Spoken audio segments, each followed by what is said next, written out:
সুস্বাদু কিচেনে সবাইকে স্বাগত। চলে এলাম আজকে একটা নতুন রেসিপি নিয়ে। চলুন তাহলে দেখে নিই আজকে রেসিপিটি।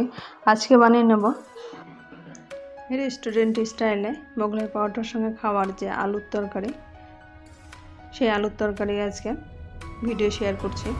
এখানে প্রথমে আলুগুলোকে ডুমো ডুমো করে কেটে নিয়ে এটাকে লবণ দিয়ে ভেজে নিচ্ছি। এখানে চাইলে আপনার হলুদ দিয়ে এটা ভাজতে পারেন। আমি এটা একেবারে সেদ্ধ করে নেব। সেদ্ধ করতে গিয়ে যেটা ভাজা হয় সেটা একেবারে ব্রাউন কালার চলে আসে বলে হলুদ দিয়ে ভাজছি না।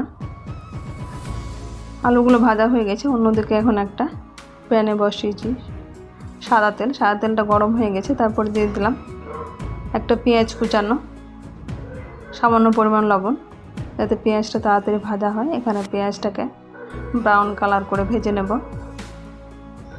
এখানে একটু সময় নিয়ে এটা পেঁয়াজটা ভাজতে হবে। পেঁয়াজটা ব্রাউন কালার করে ভাজা হয়ে গেছে। এখন এখানে দিয়ে দেবো একটা পেঁয়াজ বাটা। এখানে তাহলে পেঁয়াজ বাটাটা দিলে গ্রেভিটা ভালো হবে। আর পেঁয়াজের যে বেরেস্তাটা দিলাম ব্রাউন কালার করে ভেজে, এটাতে কিন্তু তরকারি কালারটা খুব সুন্দর আসে।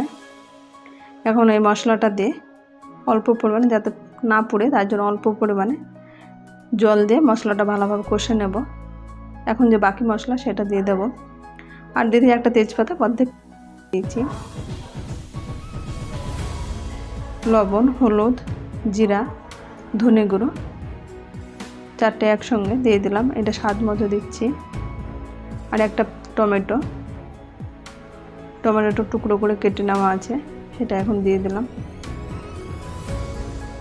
আর দিচ্ছি লাল লঙ্কার গুঁড়ো, এটা শুকনো লঙ্কার গুঁড়ো আছে। চাইলে আপনারা এখানে কাশ্মীরি লঙ্কা ব্যবহার করতে পারেন।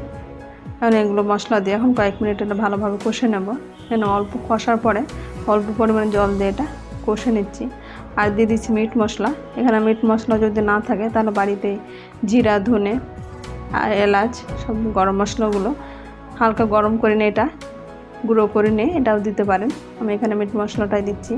আর এখানে যে আলুটা ভাজতে যেটা সেদ্ধ হয়ে গেছে, সেই সেদ্ধ করা আলুটা এখানে দিয়ে দিচ্ছি। এখানে কিন্তু আলুটা যদি ভাজতে যদি সেদ্ধ হয়ে যায়, সেই আলুটার স্বাদ কিন্তু বেশি ভালো হয়। ওই জন্য আমি আলুটা এখানে ভালোভাবে সেদ্ধ করে নিয়েছি। তেলে এটা ভালোভাবে ভেজে সেদ্ধ হয়ে গেছে। এখন সবগুলো আলু দেওয়া হয়ে গেছে। এখন মশলার সঙ্গে এটা আরও 2-3 মিনিট এরকম ফুল ফ্লেমে কষে নেব। 2-3 মিনিটটা ফুল ফ্লেমে কষা হয়ে গেছে, মশলাটা লাগা হয়ে গেছে। এখন এখানে দিয়ে দেবো 1 কাপ নর্মাল জল। এখানে কিন্তু আলুর দমে বেশি গ্রেভি করতে নেই, যেটা মোগলাই পরোটার সঙ্গে আলু তরকারিটা খাই রেস্টুরেন্টে, সেই স্টাইলে এটা করছি। এখানে কিন্তু গ্রেভি করব না বলে 1 কাপ জল দিয়েছি। আর দিয়ে দিচ্ছি ধনেপাতা কুচানো। এখন এটা দিয়ে ঢাকা দিয়ে 5 মিনিট রেখে দেব। 5 মিনিট পরে এটা কিন্তু আরও ফ্লেম কমিয়ে নিয়ে আবার ঢাকা দিয়ে এটা 3-4 মিনিট মতো রেখেছিলাম। ঝোলটা অনেকটা টেনে গেছে, এরকম মাখা মাখা হয়ে থাকবে। তৈরি হয়ে গেছে ঠিক দোকানের মতো মোগলাই পরোটার সঙ্গে আলুর কারি রেসিপি। আমার রেসিপিটি কেমন লাগলো আপনার কমেন্ট বক্সে কমেন্ট করবেন। আমার চ্যানেল নতুন বন্ধু হয়ে থাকেন তাহলে সাবস্ক্রাইব করে পাশে থাকার অনুরোধ রইল। পাশে থাকা বেল আইকনটি প্রেস করে দেবেন, তাহলে যখনই কোনো ভিডিও আপলোড দেবো সর্বপ্রথম আপনার নোটিফিকেশনে পেয়ে যাবেন।